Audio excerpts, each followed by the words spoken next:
Selamat siang semuanya. Saya Pusaka Titi Sening selaku Menteri Kesejahteraan Sosial Republik Indonesia. Pada siang hari ini, izinkan saya untuk menyampaikan imbauan kepada Bapak dan Ibu terkait dengan permasalahan sosial yang marak terjadi di Indonesia. Permasalahan tersebut adalah dramaturgi pengemis jalanan.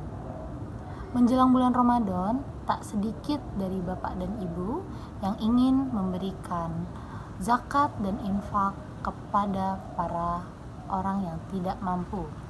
Namun, saya mengingatkan kepada Bapak dan Ibu untuk tidak salah sasaran kepada mereka penerima zakat tersebut. Mengapa demikian? Karena banyak sekali dari mereka yang sebenarnya mampu untuk bekerja, mampu untuk mendapatkan uang, mampu untuk menopang kondisi ekonominya, namun mereka malas bekerja dan memilih untuk menjadi pengemis atau peminta-minta. Pada kesempatan kali ini saya ingin menyampaikan salah satu fenomena yang terjadi, dan ini saya alami sendiri. Beberapa waktu yang lalu saya melakukan kunjungan ke daerah BSD. Kunjungan tersebut selama 2 jam dan saya jalan dari daerah rumah saya di Bintaro.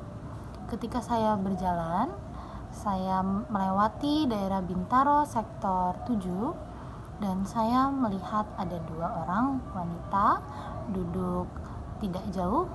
Jadi mereka duduk sederet namun tidak samping-sampingan dengan atribut.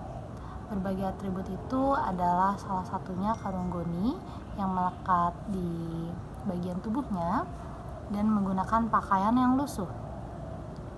Ketika saya berjalan, saya diamkan saja. Namun di hati saya berpikir, mereka ini seorang apa ya? Seorang pengemis kah? Seorang pencari barang rongsok kah? Saya tidak tahu. Ketika saya pulang, saya kebetulan melewati daerah tersebut. Saya sangat terkejut karena saya melihat mereka berdua duduk di tempat yang sama dengan posisi yang sama. Tidak ada yang berubah dari mereka berdua. Keinginan saya untuk bertanya pun datang. Saya parkirkan mobil, kemudian saya turun dan saya menghampiri salah satunya.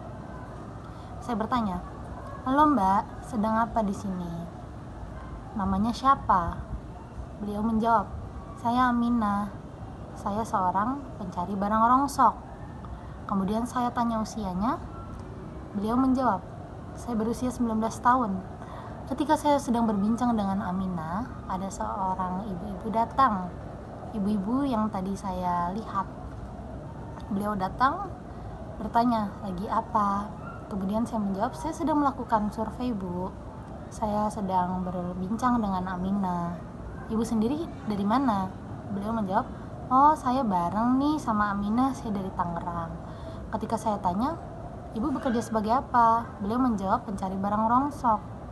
Namun di pikiran saya, apakah seorang pencari barang rongsok akan duduk di tempat yang sama dengan posisi yang sama selama kurang lebih 3-4 jam?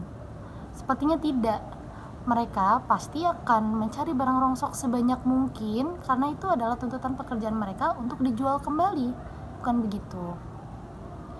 Kenapa mereka harus duduk di tempat itu selama berjam-jam? Apakah itu mereka lakukan untuk mencari simpati masyarakat?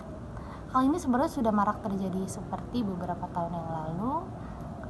Fenomena pengemis miliarder yang kita ketahui ya, Bapak Muklis yang berhasil mengumpulkan sekitar 190 juta dalam kurun waktu 3 tahun. Dan beliau sempat direhabilitasi. Nah, hal seperti ini itu akan turun-temurun. Mengapa demikian?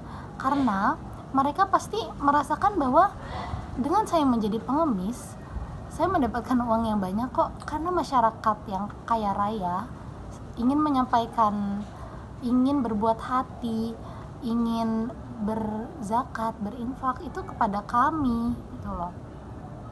Nah, kegiatan turun-temurun ini ingin kita berantas, ingin kita basmi, karena seharusnya mereka bekerja untuk mendapatkan uang, bukan dengan meminta-minta atau dengan menunggu rezeki datang. Itu tidak baik ya Bapak dan Ibu.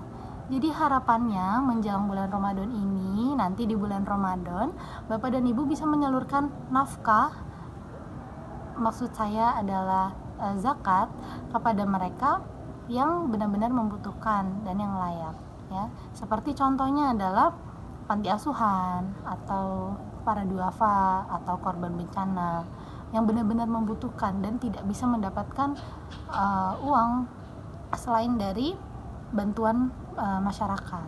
Seperti itu. Kurang lebihnya saya mohon maaf. Sekian dari saya. Semoga Bapak dan Ibu mengerti maksud saya. Terima kasih dan selamat siang.